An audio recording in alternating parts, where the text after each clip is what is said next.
أعوذ بالله من الشيطان الرجيم. بسم الله الرحمن الرحيم. الحمد لله الذي أنزل على عبده الكتاب ولم يجعل له عوجا قيما لينذر بأسا شديدا من لدنه ويبشر المؤمنين الذين يعملون الصالحات أن لهم أجرا حسنا ماكثين فيه أبدا وينذر الذين قالوا اتخذ الله ولدا ما لهم به من علم ولا لآبائهم كبرت كلمة تخرج من أفواههم إن يقولون إلا كذبا فلعلك باخع نفسك على آثارهم إن لم يؤمنوا بهذا الحديث أسفا إنا جعلنا ما على الأرض زينة لها لنبلوهم أيهم أحسن عملا وإنا لجاعلون ما عليها صعيدا جرزا أم حسبت أن أصحاب الكهف والرقيم كانوا من آياتنا عجبا إذ أوى الفتية إلى الكهف فقالوا ربنا آتنا من لدنك رحمة وهيئ لنا من أمرنا رشدا فضربنا على آذانهم في الكهف سنين عددا ثم بعثناهم لنعلم أي الحزبين أحصى لما لبثوا وأمدا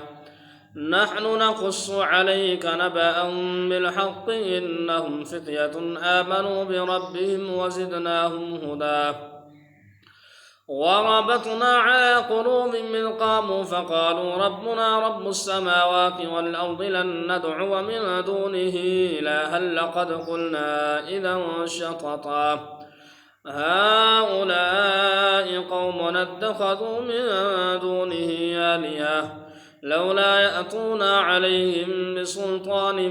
بين فمن أظلم ممن افترى على الله كذبا وإذ اعتزلتموهم وما يعبدون إلا الله فأووا إلى الكهف ينشر لكم ربكم من رحمته ويهيئ لكم من أمركم مرفقا وترى الشمس إذا طلعت تزاور عن كهفهم ذات اليمين وإذا غربت تقرضهم ذات الشمال وهم في فجوة منه ذلك من آيات الله من يهد الله فهو المهتد ومن يضلل فلن تجد له وليا مرشدا وتحسبهم أيقاظا وهم رقود ونقلبهم ذات اليمين وذات الشمال وكلبهم باسط ذراعيه بالوصيد لو اطلعت عليهم لوليت منهم فرارا ولملئت منهم رعبا وكذلك بعثناهم ليتساءلوا بينهم قال قائل منهم كم لبثتم قالوا لبثنا يوما أو بعض يوم قالوا ربكم أعلم بما لبثتم فابعثوا أحدكم بورقكم هذه إلى المدينة فلينظر أيها أزكى طعاما فليأتكم برزق منه وليتلطف ولا يشعرن بكم أحدا إنهم إن يظهروا عليكم يرجموكم ويعيدوكم في ملتهم ولن تفلحوا إذا أبدا وكذلك عسرنا عليهم ليعلموا أن وعد الله حق وأن الساعة لا ريب فيها إذ يتنازعون بينهم أمرهم فقالوا ابنوا عليهم بنيانا وربهم أعلم بهم قال الذين غلبوا على أمرهم لنتخذن عليهم مسجدا سيقولون ثلاثة رابعهم كلبهم ويقولون خمسة سادسهم كلبهم رجما بالغيب ويقولون 7 وثامنهم كلبهم قل ربي يعلم بعدتهم ما يعلمهم إلا قليل فلا تمار فيهم إلا مراء ظاهرا ولا تستفت فيهم منهم أحدا ولا تقولن لشيء إني فاعل ذلك غدا إلا أن يشاء الله واذكر ربك إذا نسيت فقل عسى أن يهديني ربي ليقرب من هذا رشدا ولبثوا في كهفهم 300 سنين وازدادوا 9 قل الله أعلم بما لبثوا له غيب السماوات والأرض يبصر به وأسمع ما لهم من دونه من ولي ولا يشرك في حكمه أحدا واتل ما أوحي إليك من كتاب ربك لا مبدل لكلماته ولن تجد من دونه ملتحدا واصبر نفسك مع الذين يدعون ربهم بالغداة والعشي يريدون وجهه ولا تعد عيناك عنهم تريد زينة الحياة الدنيا ولا تطع من أغفلنا قلبه عن ذكرنا واتبع هواه وكان أمره فرطا وقل الحق من ربكم فمن شاء فليؤمن ومن شاء فليكفر إنا أعتدنا للظالمين نارا أحاط بهم سرادقها وإن يستغيثوا يغاثوا بماء كالمهل يشوي الوجوه بئس الشراب وساءت مرتفقا إن الذين آمنوا وعملوا الصالحات إنا لا نضيع أجر من أحسن عملا أولئك لهم جنات عدن تجري من تحتهم الأنهار يحلون فيها من أساور من ذهب ويلبسون ثيابا خضرا من سندس واستبرق متكئين فيها على الأرائك نعم الثواب وحسنت مرتفقا واضرب لهم مثل الرجلين جعلنا لأحدهما جنتين من أعناب وحففناهما بنخل وجعلنا بينهما زرعا كلتا الجنتين آتت أكلها ولم تظلم منه شيئا وفجرنا خلالهما نهرا وكان له ثمر فقال لصاحبه وهو يحاوره وأنا أكثر منك مالا وأعز نفرا ودخل جنته وهو ظالم لنفسه قال ما أظن أن تبيد هذه أبدا وما أظن الساعة قائمة ولئن رددت إلى ربي لأجدن خيرا منها منقلبا قال له صاحبه وهو يحاوره أكفرت بالذي خلقك من تراب ثم من نطفة ثم سواك رجلا لكن هو الله ربي ولا أشرك بربي أحدا ولولا إذ دخلت جنتك قلت ما شاء الله لا قوة إلا بالله إن ترني أنا أقل منك مالا وولدا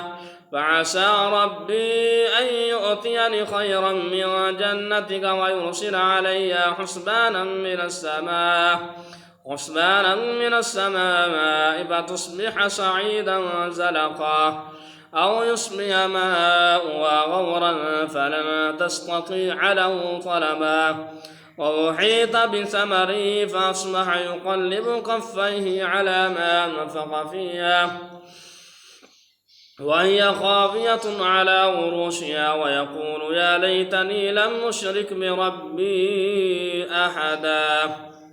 ولم تكن له فئة ينصرونه من دون الله وما كان منتصرا هنالك الولاية لله لحقه وخير ثوابا وخير عقبا واضرب لهم مثل الحياة الدنيا كماء إن أنزلناه من السماء فاختلط به نبات الأرض فأصبح هشيما تذروه الرياح وكان الله على كل شيء مقتدرا المال والبنون زينة الحياة الدنيا والباقيات الصالحات خير عند ربك ثوابا وخير أملا ويوم نسير الجبال وترى الأرض بارزة وحشرناهم فلم نغادر منهم أحدا وعرضوا على ربك صفا لقد جئتمونا كما خلقناكم أول مرة بل زعمتم أن لن نجعل لكم موعدا ووضع الكتاب فترى المجرمين مشفقين مما فيه ويقولون يا ويلتنا ما لهذا الكتاب لا يغادر صغيرة ولا كبيرة إلا أحصاها ووجدوا ما عملوا حاضرا ولا يظلم ربك أحدا وإذ قلنا للملائكة اسجدوا لآدم فسجدوا إلا إبليس كان من الجن ففسق عن أمر ربه أفتتخذونه وذريته أولياء من دوني وهم لكم عدو بئس للظالمين بدلا ما أشهدتم خلق السماوات والأرض ولا خلق أنفسهم وما كنت متخذ المضلين عضدا ويوم يقول نادوا شركائي الذين زعمتم فدعوهم فلم يستجيبوا لهم وجعلنا بينهم موبقا ورأى المجرمون النار فظنوا أنهم مواقعوها ولم يجدوا عنها مصرفا ولقد صرفنا في هذا القرآن للناس من كل مثل وكان الإنسان أكثر شيء جدلا وما منع الناس أن يؤمنوا إذ جاءهم الهدى ويستغفروا ربهم إلا أن تأتيهم سنة الأولين أو يأتيهم العذاب قبلا وما نرسل المرسلين إلا مبشرين ومنذرين ويجادل الذين كفروا بالباطل ليضحكوا بالحق واتخذوا آياتي وما أنذروا هزوا ومن أظلم ممن ذكر بآيات ربه فأعرض عنها ونسي ما قدمت يداه إنا جعلنا على قلوبهم أكنة أن يفقهوا وفي آذانهم وقرا وإن تدعوهم إلى الهدى فلن يهتدوا إذا أبدا وربك الغفور ذو الرحمة لو يؤاخذهم بما كسبوا لعجل لهم العذاب بل لهم موعد لن يجدوا من دونه موئلا وتلك القرى أهلكناهم لما ظلموا وجعلنا لمهلكهم موعدا وإذ قال موسى لفتاه لا أبرح حتى أبلغ مجمع البحرين أو أمضي حقبا فلما بلغا مجمع بينهما نسيا حوتهما فاتخذ سبيله في البحر سربا فلما جاوزا قال لفتاه آتنا غداءنا لقد لقينا من سفرنا هذا نصبا قال أرأيت إذ أوينا إلى الصخرة فإني نسيت الحوت وما أنسانيه إلا الشيطان أن نذكره واتخذ سبيله في البحر عجبا قال ذلك ما كنا نبغي فارتدا على آثارهما قصصا ووجدا عبدا من عبادنا آتيناه رحمة من عندنا وعلمناه من لدنا علما قال له موسى هل أتبعك على أن تعلمني مما علمت رشدا قال إنك لن تستطيع معي صبرا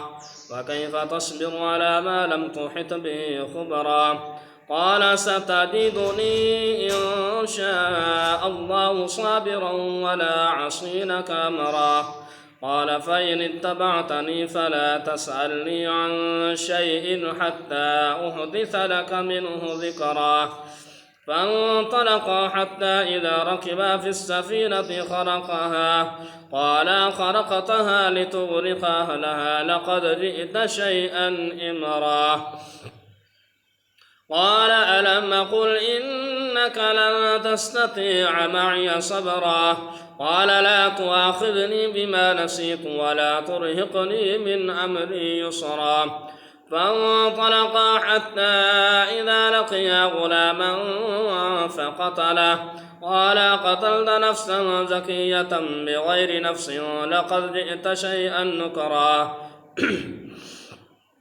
قال ألم أقل لك إنك لن تستطيع معي صبرا قال إن سألتك عن شيء بعدها فلا تصاحبني قد بلغت من لدني عذرا فانطلقا حتى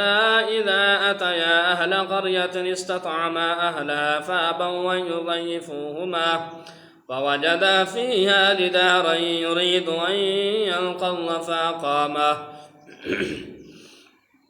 قال لو شئت لاتخذت عليه أجرا قال هذا فراق بيني وبينك سأنبئك بتأويل ما لم تستطيع عليه صبرا أما السفينة فكانت لمساكين يعملون في البحر فأردت أن نعيبها وكان براءهم ملك يأخذ كل سفينة غصبا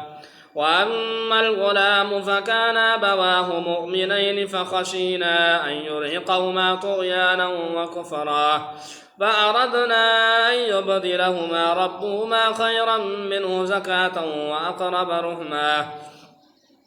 وأما الجدار فكان لغلامين يتيمين في المدينة وكان تحته كنز لهما وكان أبوهما صالحا فأراد ربك أن يبلغا أشدهما ويستخرجا كنزهما رحمة من ربك وما فعلته عن أمري ذلك تأويل ما لم تستطع عليه صبرا ويسألونك عن ذي القرنين قل سأتلو عليكم منه ذكرا إنا مكنا له في الأرض وآتيناه من كل شيء سببا فأتبع سببا حتى إذا بلغ مغرب الشمس وجدها تغرب في عين حمية ووجد عندها قوما قلنا يا ذا القرنين إما أن تعذب وإما أن تتخذ فيهم حسنا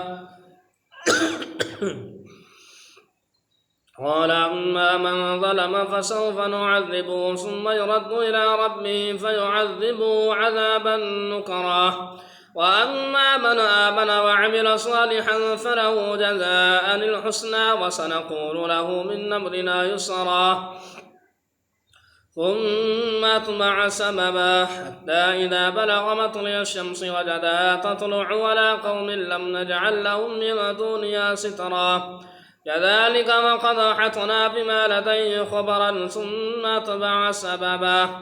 حتى إذا بلغ بين السدين وجد من دونهما قوما لا يكادون يفقهون قولا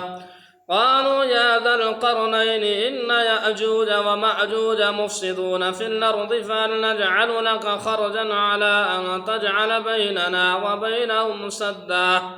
قال ما مكني فيه ربي خير فأعينوني بقوة نجعل بينكم وبينهم ردما آتوني زبر الحديد حتى إذا ساوى بين الصدفين قال انفخوا حتى إذا جعله نارا قال آتوني يفرغ عليه قطرا فما استطاعوا أن يظهروه وما استطاعوا له نقبا قال هذا رحمة من ربي فإذا جاء وعد ربي جعله دكاء وكان وعد ربي حقا وتركنا بعضهم يومئذ يموج في بعض ونفخ في الصور فجمعناهم جمعا وعرضنا جهنم يومئذ للكافرين عرضا الذين كانت أعينهم في غطاء عن ذكري وكانوا لا يستطيعون سمعا أفحسب الذين كفروا أن يتخذوا عبادي من دوني أولياء إنا اعتدنا جهنم للكافرين نزلا قل هل ننبئكم بالأخسرين أعمالا الذين ضل سعيهم في الحياة الدنيا وهم يحسبون أنهم يحسنون صنعا أولئك الذين كفروا بآيات ربهم ولقائه فحبطت أعمالهم فلا نقيم لهم يوم القيامة وزنا ذلك جزاؤهم جهنم بما كفروا واتخذوا آياتي ورسلي هزوا إن الذين آمنوا وعملوا الصالحات كانت لهم جنات الفردوس نزلا خالدين فيها لا يبغون عنها حولا قل لو كان البحر مدادا لكلمات ربي لنفد البحر قبل أن تنفد كلمات ربي ولو جئنا بمثله مددا قل إنما أنا بشر مثلكم يوحى إلي أنما إلهكم إله واحد فمن كان يرجو لقاء ربه فليعمل عملا صالحا ولا يشرك بعبادة ربه أحدا صدق الله العظيم.